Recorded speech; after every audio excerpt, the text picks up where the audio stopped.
Davis steps under center. Gibson and McClendon behind him. Davis with motion by Richard. Will give the ball to McClendon. He leaps. Oh, he doesn't get in. He fumbled the football. Carolina holds. The game is over. And Carolina has won the game. Finley to throw.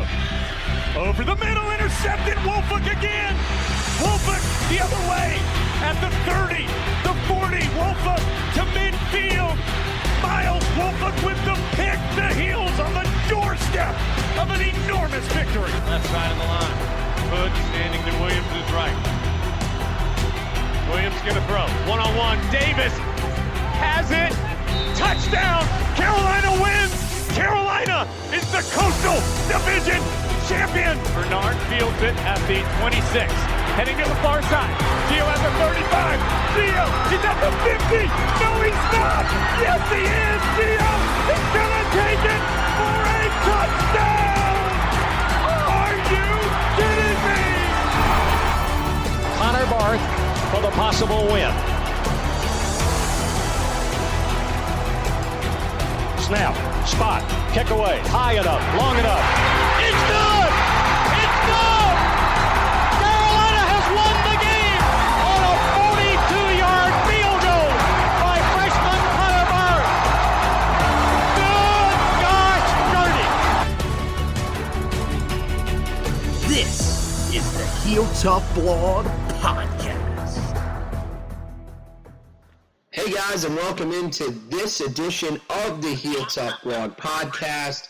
It is Anthony Pagnotta here with you guys, and we are getting ready to preview the game against the Georgia Tech Yellow Jackets, a game that may just be the most crucial game of the 2019 season for the North Carolina Tar Heels. And to do so, we welcome in Josh Marlowe, who is with us. Buddy, it's kind of a weird situation for the Tar Heels because they come into this game 2-3. They're, coming off 3 straight losses, but it feels like this is one of the most confident times for Tar Heel football, probably since the 2016 season. Yeah, you're definitely right. 3 straight losses, but you're still feeling pretty good about where you're at, what your team's doing. And you say this is probably, as crucial a game as they have the rest of the year. And the records wouldn't necessarily dictate that because Georgia Tech's only 1-3. But for Carolina, if you want to build off what you did last Saturday with near upset of Clemson, then you go to Atlanta and you win. And it's something you've only done one time since Mack Brown left the first time, and that was, of course, in the magical 2015 season. But if you go down there and lose, then you didn't accomplish anything last Saturday. And it's going to be interesting to see, the mindset of this team, if there's any hangover from last Saturday, or if they put it behind them and they're ready to go improve to 3-3, and more importantly, 2-1 in the ACC. Well, I think the other thing is if this team wants to make a bowl game, I think Saturday is probably the biggest game that goes towards determining if they're headed in the right direction. Because it feels like, especially with a bye the next week, if this team's 3-3, 2-1 in the Coastal, and puts up a good performance against Georgia Tech, they're going to have a lot of momentum for what looks like a manageable stretch run. Something that earlier in the season maybe it didn't quite look like that, but now if you're 2-4 and you're 1-2 in the Coastal, to me that feels there's such a huge gap between those two records. So that's why it feels like this game is really one of the more important ones that we've seen over the last couple of years for the Tar Heels, especially against a team in Georgia Tech that frankly just is not that good. The numbers pretty much point to this team being one of the worst teams in the country, especially offensively, averaging just 13.5 points per game, which is the worst in the country. They are not throwing the football well. They have played 4 games. They do not have a quarterback over 200 yards passing.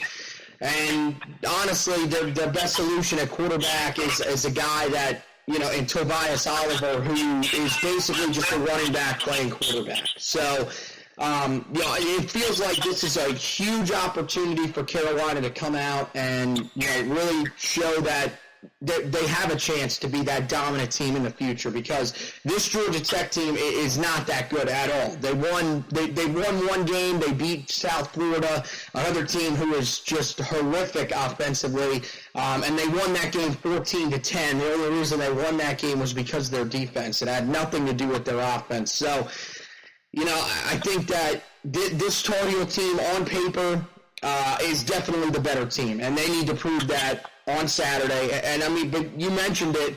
This is a place that really has not been kind to Carolina. Is there a reason why?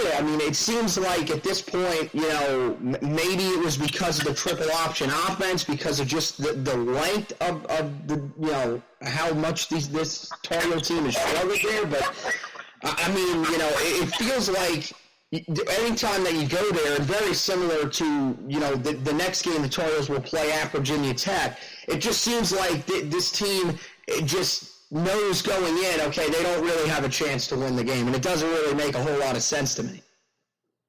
Yeah, I think that's what it was. I think the longer that they kept losing there, became more mental than anything else. It's not like Georgia Tech has a great environment, because they don't. And it's not like the teams that we went down there and played were overly successful. So I think it just came more that it was a mental thing that, we haven't won here in so long, so we're just not going to win. And it got frustrating. And even, we won there at 15. That team got down 21-0. Yep. And we would have thought right from there, but we're not winning today either. I know Matt Brown has spoken about it this week about, look, these are games that you got to win. If for us to get where we want to get to, you got to win a game like this, because Georgia Tech, quite frankly, isn't good, which was expected with the drastic change they're having, with the new coach, the new philosophy on offense. I don't think anyone wants for them to be this bad, but they are what they are right now. But for Carolina, if you want to achieve goals, make a bowl game, and more importantly, you win Saturday, you're still competing in this Coastal, because it is a wide open division. As you enter your bye week, then you got to go find a way to win tomorrow and get over the fact you've only won there one time in the last 22 years. Yeah, I think you're 100% right about that. And Matt Brown was really focused on, trying to get his guys up for this game, keep that same level of intensity that we saw against Clemson, against this Georgia Tech team, even though this team isn't all that good. You hit on a really good point there when you said that you didn't think that Georgia Tech would be this bad. Look, we knew with the scheme change, going from the triple option to a more traditional offense, that there were going to be some bumps in the road, especially at quarterback. I don't think that we thought it would be this bad. They have not found a single guy at quarterback that can move that team down the field. And even their running game isn't anywhere near what it's been in the last couple of years. The offensive line is really struggling to protect their quarterbacks because, well, frankly, they've never had to do it before. A lot of the guys that are, playing on the offensive line right now, they were recruited as triple option guys. So, the scheme changes. Everybody talks about, the offensive skill players, how tough it has to be on them. I think the toughest part of a scheme change, especially when you're going from a triple option offense to a more traditional offense, maybe even a spread offense, is the offensive linemen who have to learn that, look, cut blocking is not going to work in pass protection. If you go down to try to block a guy and miss him, you're leaving a guy unabated to the quarterback, and if anything, you're allowing him to knock the ball down without any resistance. So, that's the thing. That's one of the areas that Carolina has to take advantage of. The good news is that this past week against Clemson, the Tar Heels, not only were more aggressive, which falls on Jay Bateman, that was something we really hadn't seen since the game against Miami, and really that was mainly in the first half. They finally were a little more aggressive against Clemson. I think they're going to, once again, go back to that aggressive mindset here against Georgia Tech, because to me, I think the biggest thing that I noticed was when Storm Duck came into the game, and Mack Brown talked about this a ton when asked about Storm Duck during the press conferences earlier this week. He said that, look, this is a guy that is extremely talented, and, you know, he was kind of begging the coaching staff to put him out there, and, yeah, he knew that there would be some moments where, you know, Storm would look like a true freshman, but ultimately there's just so much talent there, and I think that's why, you know, we saw a little more aggression from the Tar Heels, because Jay Bateman really, as the game went along, started to trust his true freshman, who really did a great job in coverage against a wide receiving core that is frankly one of the better ones in all of college football for Clemson. So I think Carolina will, you know, have to be more aggressive. You know, I hope the health of the defensive line is a big thing in this game. Now, you know, thankfully this is not going to be a game where, you know, you are going to have a ton of cut blocking. So the good news is, in past years, this has always been that game that you're saying, okay, for the defensive line, let's just get through it healthy, because we know that, you know, they're going to be going after the legs and everything like that, and that's always been one of the games where we've seen a lot of injuries for the Tar Heels. You know, heading in, the health is decent, not great. Jason Strowbridge is definitely getting back to full health, but unfortunately Aaron Crawford went down with an injury last week. He looks as if he's going to play. It doesn't. He's not even showing up on any of the injury reports, or if he is, he's showing up as probable, but you know, you never can be fully healthy, it seems like, for this Tar Heel football team over the past 3 years. So it'll be interesting to see what they do Saturday against that Georgia Tech offense. Now, against that Georgia Tech defense, it's weird because we've been asking Phil Longo to let Sam Howell take over, let Sam Howell do his thing.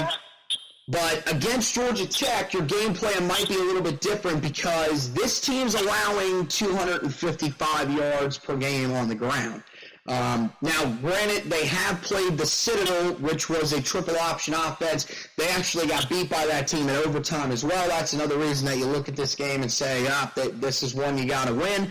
But 255 yards per game on the ground. The other three teams that you've played are not anywhere close to triple option offenses. I mean, you got Clemson, who has Travis Etienne, but the Tar Heels did a good enough job slowing him down.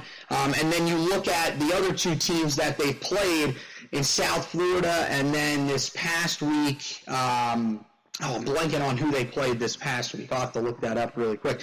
But either way, I mean, look, this team, the fact that they're allowing 255 yards per game on the ground, it shows that, look, if you can run the ball successfully against them, you're going to have a lot of success. Now, the thing is that Carolina is looking for a more consistent running game, because it seemed to be hit and miss throughout the year.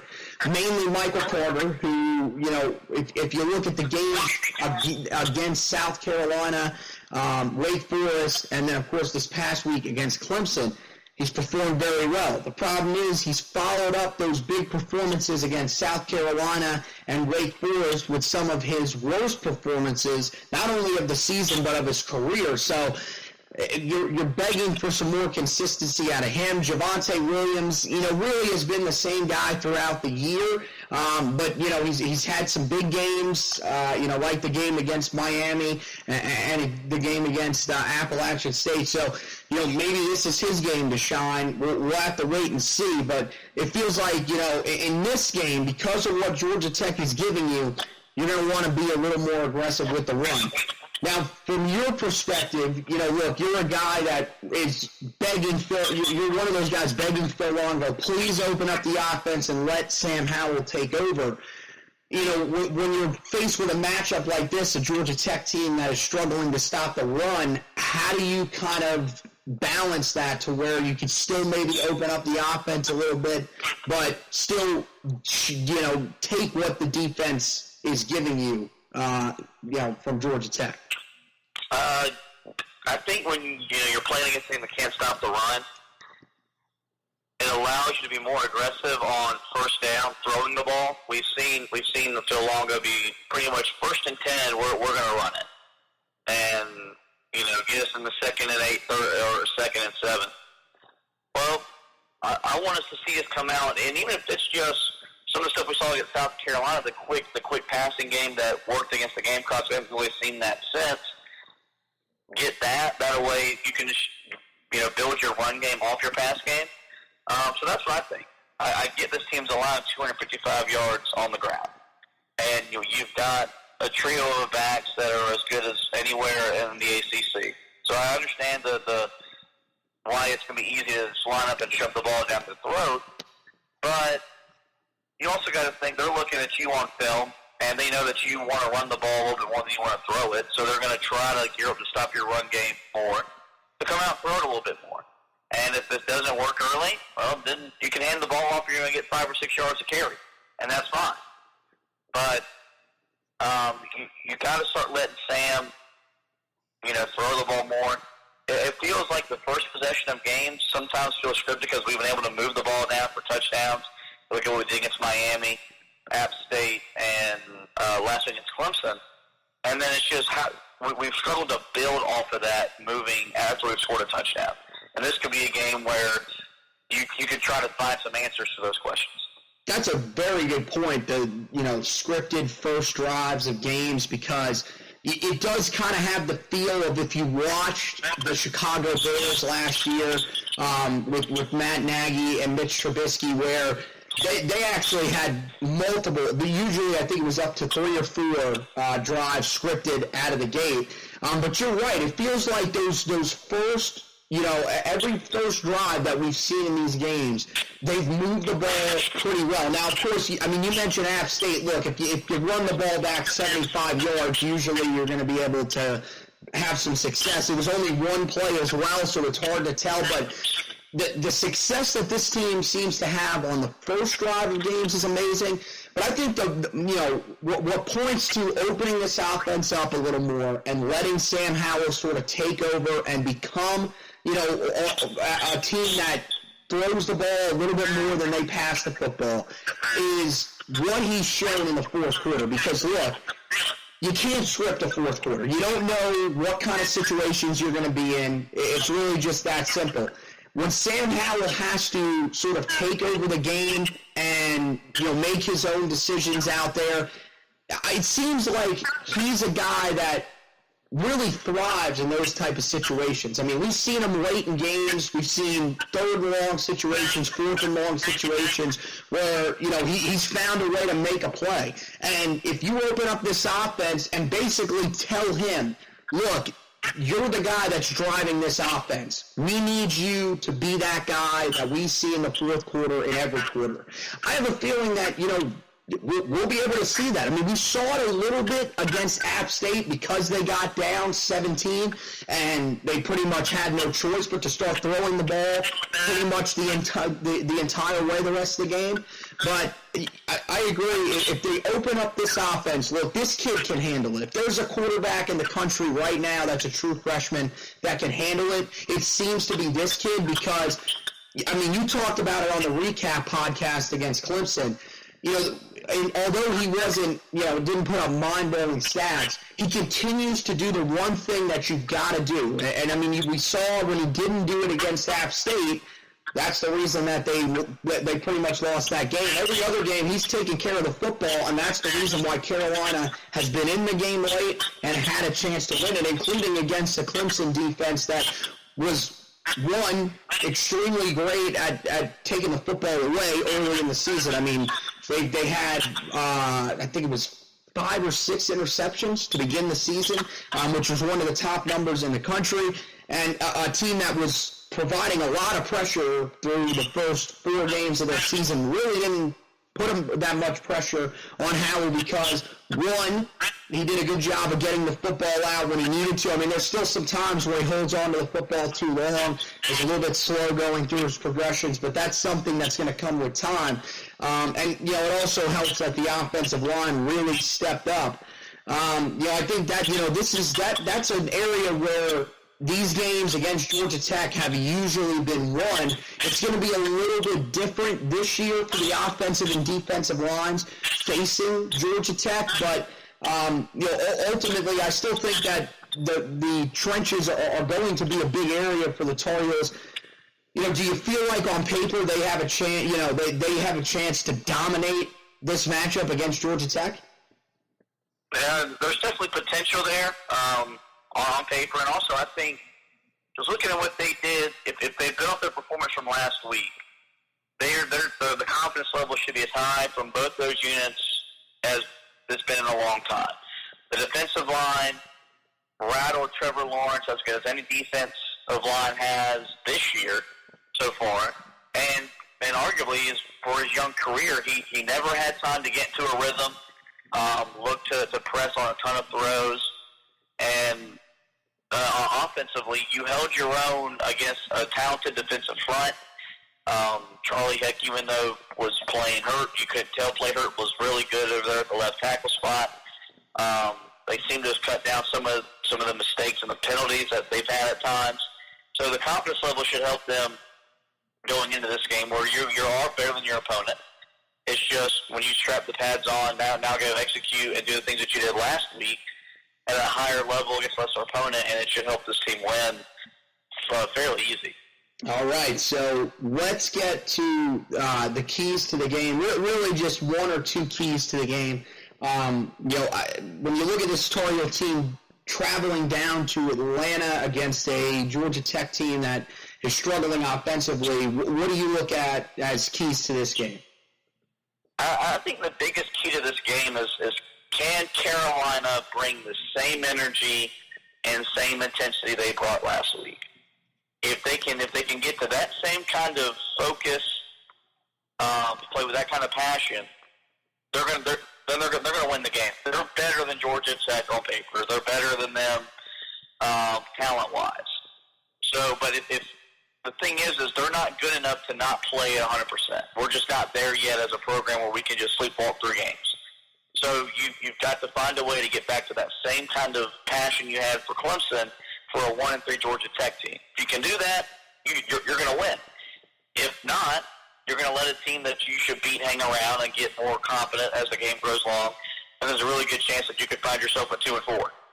Yeah, well, I mean, mine is a little bit similar, but I mean, really, it's just, look, get off to a fast start and keep the foot on the gas, especially offensively, because this is a Georgia Tech team that you should not have any problems with if you look at the matchup on paper. Like you said, look, we don't want them hanging around, but here's the thing. We thought that, mainly just because of us being a Power 5 team, having more talent on the roster, we would do similar things against App State, and it didn't happen.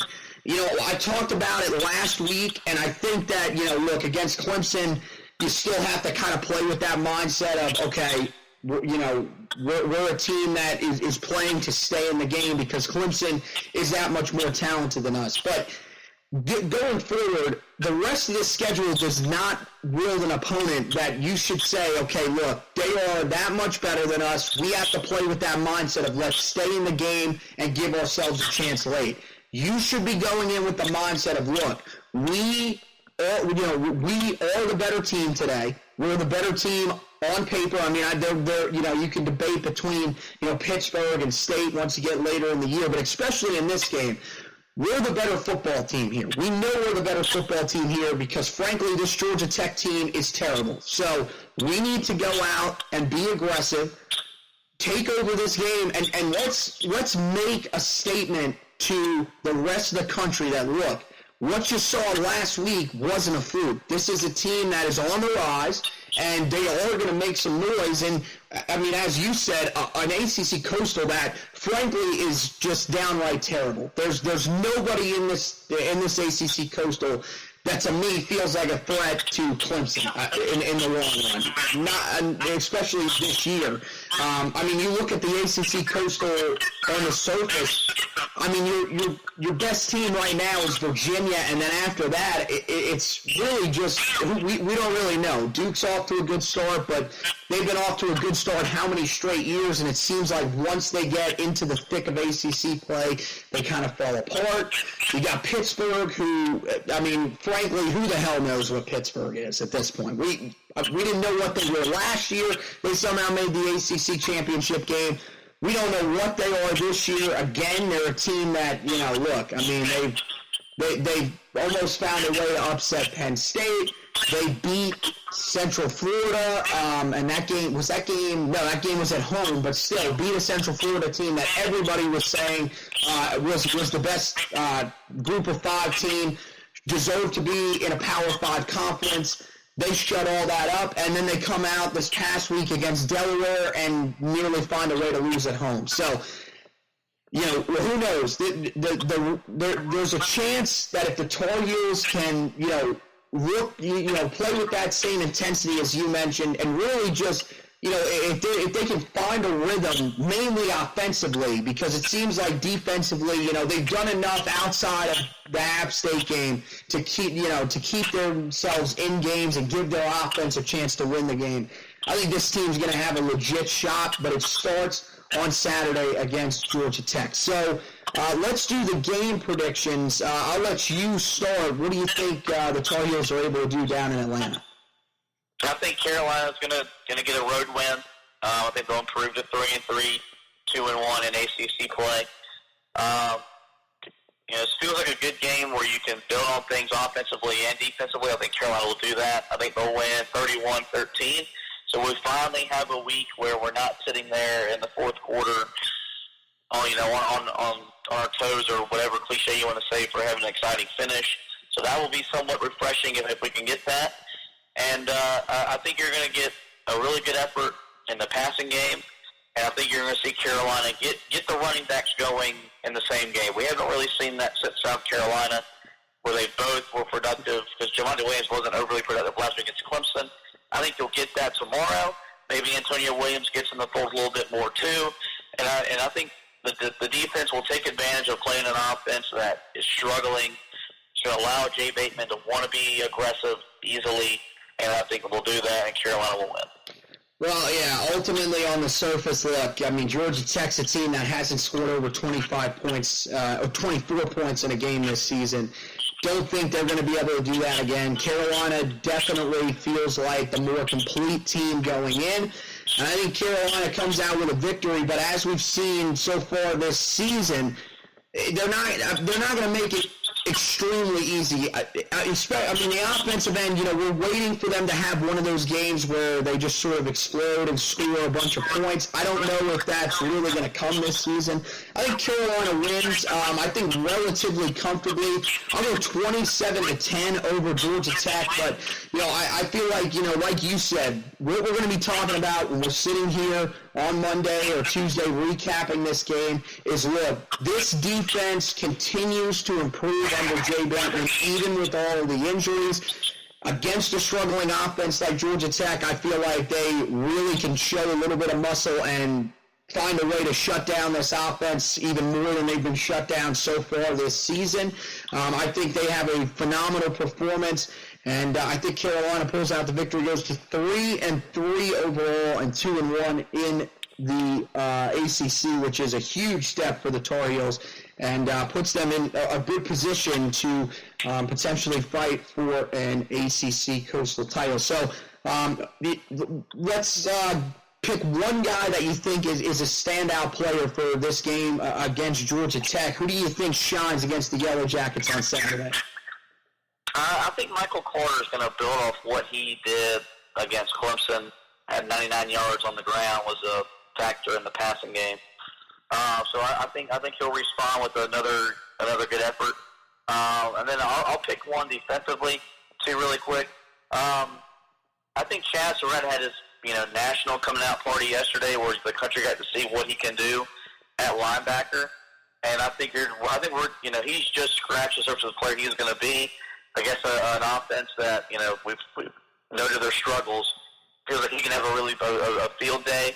So I think you'll look for Michael Carter and on the offensive side run the ball, and Chad Surratt just being an animal everywhere defensively.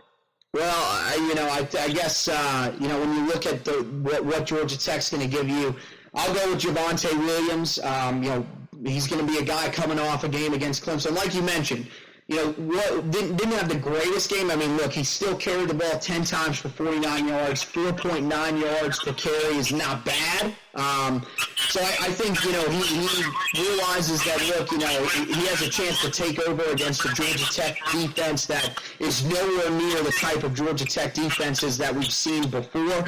I think he has a big game and runs for, I'll say, over 100 yards against Georgia Tech. And then defensively, I'm going to go, linebacker as well, but I'm going to go Jeremiah Gemmel. I think that, look, Georgia Tech wants to try to tell us, okay, look, we're a spread offense. We're going to throw the football more, but really, here's the thing. They don't have a quarterback right now. Two of their quarterbacks are dealing with injury issues as well, meaning that Tobias Oliver is the healthiest quarterback. That's more than likely who they're going to go with at quarterback. So expect this team to run the football a ton. That really stacks up for Jeremiah Gemmel to be, extremely successful. He was this past week against Clemson, and if he plays with that same type of energy, which is a bit of a question mark, but we'll see. If he plays with that same type of energy, I have a feeling that he's going to have a big day, probably double-digit tackles, and he'll be one of the main reasons why the Tar Heel defense has such a great day against Georgia Tech. So that's going to do it for this preview edition of the podcast. Remember that the game is on ACC Network starting at 4 o'clock if you guys want to tune in. And then after the game is over, we will have the recap for you on the Heel Tough Blog website. Make sure you go there, www.heeltoughblog.com. That's where you can check out the recap, the stock report, which will come out on Monday, and then the trench report, which comes out on Tuesday for the game against Georgia Tech. We'll cycle back around and do it all again with the preview. Actually, not the next week, but we'll have to wait until the Thursday before the Virginia Tech game. That's the next time that we'll have a preview out for you guys. Because we unfortunately have a layoff. So what we're going to do, actually it works out very, very well here on the podcast, is that we will, instead of doing a preview next week, we'll recap the game in one episode for you guys, and then in place of the preview, we are going to do our mid-season review. So we'll throw out, who's going to be, who, and in our opinion, is the offensive MVP, the defensive MVP. We'll give out a couple other awards as well. So that's how we're going to do our mid-season thing. It works out very well that the bye week falls right in the middle of the season this year for the Tar Heels. That will allow us to do some great things here on the podcast. Make sure that you don't miss an episode of the podcast. You can do that by going to wherever you listen to the podcast and making sure that you rate, review, and subscribe. The most important one is that last one, subscribe, so that you don't miss an episode. But also make sure that, give us a rating, let us know how we're doing, and then in the reviews, just put a couple of words down, what you think we could do better, what you want to see on the podcast, or a little bit of praise for us, whichever one you want to leave down there. We will be gracious for that. Also, make sure that you go to the Heel Tough Blog website, because now not only do we have football coverage on there, we have basketball coverage. We've combined with the Roy's Boys blog, so make sure you check out the first article. That's up there, Caleb Love's commitment to Carolina. Our guy who you just heard right here, Josh Marlowe, breaks that down for you and what that means for this Tar Heel basketball team. So it should be an exciting year for the Heel Tough Blog, because we for the past couple of years we've been covering the Tar Heel football offseason in depth. So, the articles have been hit and miss. This year, we're going to have plenty of great content for you guys, because we will have basketball on there during the offseason. So make sure that you guys check that out. And then scroll down to the bottom of the page and subscribe to every article so that we can send it straight to your email inbox. So just scroll down to the bottom of the page, type that email in, hit that subscribe button, and we will send you every single article that we write right to your inbox. You don't have to worry about having to check social media to make sure that it's on there. That's the best way to do it. So, for Josh, for Anthony, thank you guys for listening to this edition of the Heel Tough Blog podcast. And remember, as always, go Tar Heels.